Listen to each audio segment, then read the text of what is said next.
രാഹുൽ ഗാന്ധിയെ പപ്പുമോൻ എന്നെല്ലാവരും വിളിക്കുന്നത് രാഹുൽ ഗാന്ധി ഒരു മണ്ടനാണ് എന്ന അർത്ഥത്തിലാണ്. വിവരമില്ലാത്തൊരു കുട്ടി എന്നൊക്കെയുള്ള രീതിയിൽ. പക്വതയില്ല എന്നുള്ളത് സത്യമാണ്. പക്ഷേ അത്ര വലിയ മണ്ടനൊന്നും അല്ല രാഹുൽ ഗാന്ധി. രാഹുൽ ഗാന്ധി കുതന്ത്രങ്ങളുടെ ആശാനാണ് എന്നൊരിക്കൽ ഇന്ത്യൻ പാർലമെൻറ്റിൽ തെളിയിച്ചതാണ്. നരേന്ദ്രമോദിയെ പോയി വളരെ നാടകീയമായി ആലിംഗനം ചെയ്യുന്നു. അത് കഴിഞ്ഞിട്ട് അദ്ദേഹത്തിൻ്റെ കോൺഗ്രസ് എംപിമാരിരിക്കുന്ന സൈഡിലേക്ക് നോക്കി കണ്ണിറക്കി കാണിക്കുന്നു. അപ്പോൾ എത്രത്തോളം ഒരു മനുഷ്യന് കാപ്പട്ടിയുണ്ട്. ഹഗ് ചെയ്യുന്നതൊക്കെ എന്തുകൊണ്ടാണ്? നമ്മുടെ മനസ്സിനകത്ത് സ്നേഹം തോന്നുമ്പോൾ, ഒരു ഇഷ്ടം തോന്നുമ്പോഴാണ് ചെയ്യുന്നത്. ആ സ്നേഹപ്രകടനത്തിന് അതിൻ്റേതായ ഒരു മാന്യത ഉണ്ടാവണം. അത് കഴിഞ്ഞിട്ട് ഞാൻ ഇയാളെ പറ്റിച്ചതാണ് എന്ന രീതിയിൽ കണ്ണുനോക്കി കാണിക്കുന്നത്.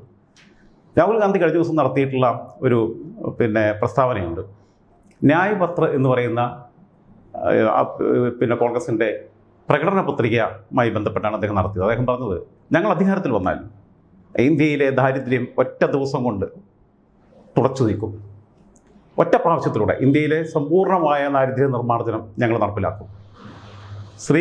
ദരിദ്രരായ സ്ത്രീകളുടെ അക്കൗണ്ടിലേക്ക് മാസം 85,000 രൂപ വെച്ച് 1,00,000 രൂപ ഞങ്ങൾ ഇട്ട് കൊടുക്കും. അതോടുകൂടി ഇന്ത്യയിലെ എല്ലാ ദാരിദ്ര്യവും അവസാനിക്കുമെന്നുള്ളതാണ്. 85,000 അല്ല, ക്ഷമിക്കണം, 8,500 രൂപ വെച്ച് അങ്ങനെ 1,00,000 രൂപ ഒരു വർഷം കൊണ്ട് നൽകും.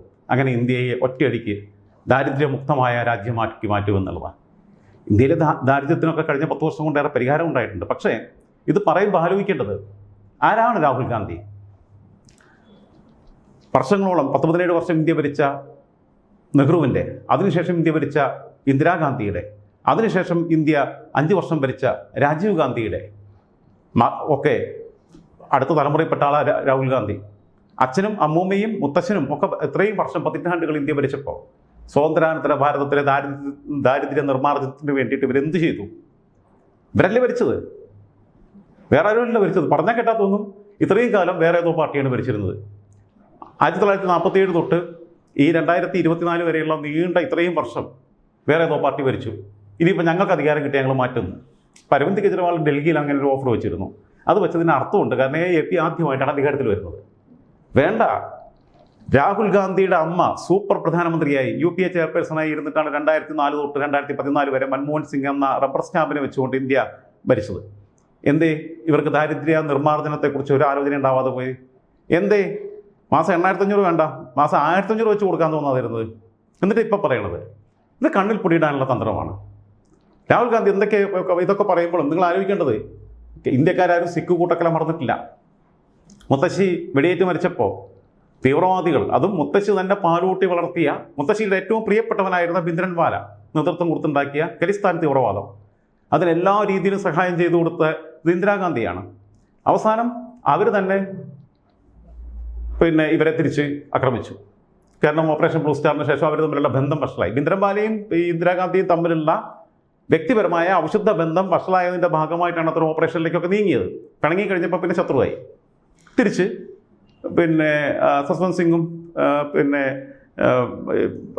ബിന്ദു സിംഗോ ഇവർ അംഗരക്ഷകരായ അവർ തന്നെ വെടിവെച്ച് കൊല്ലും ചെയ്തു.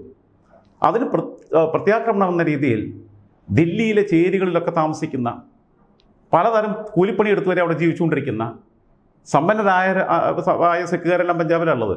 ബാക്കിയുള്ളതെല്ലാം മറ്റു പണിക്ക് വേണ്ടി മറ്റു നാടുകളിൽ പോയി കിടക്കുക. അങ്ങനെ നിൽക്കുന്ന, കാരണം സമ്പന്നരെല്ലാം കുടിയേറുന്നത് കാനഡയിലേക്കും ബാക്കിയുള്ള രാജ്യങ്ങളിലേക്കാണ്. ഇവിടെ ഒരു ഗതിയുമില്ലാത്ത പാവപ്പെട്ടവരായ സിഖുകാരൻ, കുടുംബം നോക്കാൻ വേണ്ടി പണിയെടുക്കുന്ന സിഖുകാരനെ എല്ലാം തെരഞ്ഞു പിടിച്ച് ജീവനോടെ കത്തിക്കുകയും ആക്രമിക്കുകയും കൊലപ്പെടുത്തുകയും ചെയ്തു ആയിരക്കണക്കിന് മനുഷ്യരെ. എന്നിട്ട് രാഹുൽ ഗാന്ധിയുടെ അച്ഛൻ രാജീവ് ഗാന്ധി പറഞ്ഞത്, മരം വീഴുമ്പോൾ ഭൂമി ഒന്ന് കുലുങ്ങും. എത്ര നിസ്സാരമായിട്ടാണ് നിരപരാധികളായ മനുഷ്യരുടെ ഈ കൂട്ടക്കൊലയെ അദ്ദേഹം ലഘൂകരിക്കാൻ ശ്രമിച്ചത്. അന്ന് ഇയാളും ഉണ്ടായിരുന്നു, HKL ഭഗത്തും വലങ്കയ്യായിട്ട് രാജീവ് ഗാന്ധിയുടെ. രാജീവ് ഗാന്ധി അയാൾക്ക് പ്രത്യുപകാരവും ചെയ്തു, കേന്ദ്രമന്ത്രിയൊക്കെ ആക്കി കൊടുത്തു.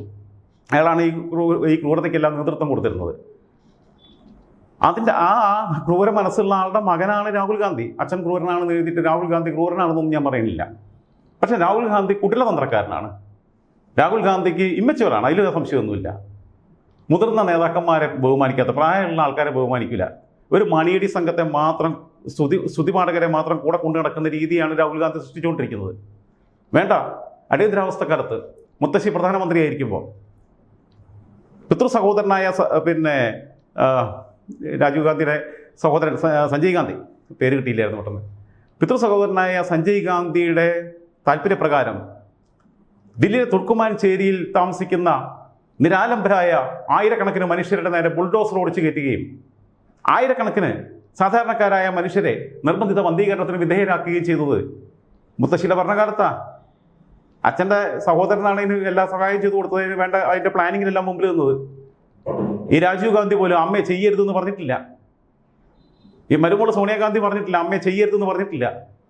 അപ്പോൾ ഇവരുടെ മനുഷ്യത്തെ എവിടെ നിൽക്കണേ? എന്നിട്ട് ഇപ്പോൾ ഇവർ പറയുക കർഷക സ്നേഹം. ഇന്ത്യയിലെ കർഷകരെ മീഡിയേറ്റേഴ്സിൻ്റെ ഇടനിലക്കാരുടെ ചൂഷണത്തിൽ നിന്ന് രക്ഷപ്പെടുത്തുക എന്ന ഉദ്ദേശത്തോടു കൂടിയിട്ടായിരുന്നു കാർഷിക ബില്ല് കൊണ്ടുവന്നത് നരേന്ദ്രമോദി സർക്കാർ. ആ കാർഷിക ബില്ലിൻ്റെ ഉദ്ദേശശുദ്ധി എന്താണെന്ന് തിരിച്ചറിയാൻ കഴിയാത്ത സാധാരണക്കാരായ കർഷകരെ ഇത്രയും കാലം ഈ ഇടനില നടത്തി കോടികൾ തട്ടിയെടുത്തുകൊണ്ടിരുന്ന ഈ കുത്തക ഭീമന്മാർ സ്വാധീനിക്കുകയും അവർക്ക് ആവശ്യമുള്ള പണം നൽകി അവരെ സമരരംഗത്തേക്ക് ഈ കാർഷിക ബില്ലിനെ കുറിച്ച് തെറ്റായ ബോധ്യപ്പെടുത്തലുകൾ നടത്തി തെറ്റായ രീതിയിൽ പ്രചാരണം നടത്തി അവരെ സമരത്തിലേക്ക് വിടുകയും ചെയ്തപ്പോൾ ആ സമരത്തിന് ഐക്യദാർഢ്യവുമായി ചെന്നവരാണ് ഇടതുപക്ഷ പാർട്ടികളും ഈ രാഹുൽ ഗാന്ധിയുടെ കോൺഗ്രസും ഒക്കെ. ആ കാർഷിക ബില്ല് ഇന്ത്യയിൽ 2021 കൊണ്ടുവന്ന കാർഷിക ബില്ല് 2020 കൊണ്ടുവന്നത് 2021 പിന്നീട് പിൻവലിക്കേണ്ടി വന്നു.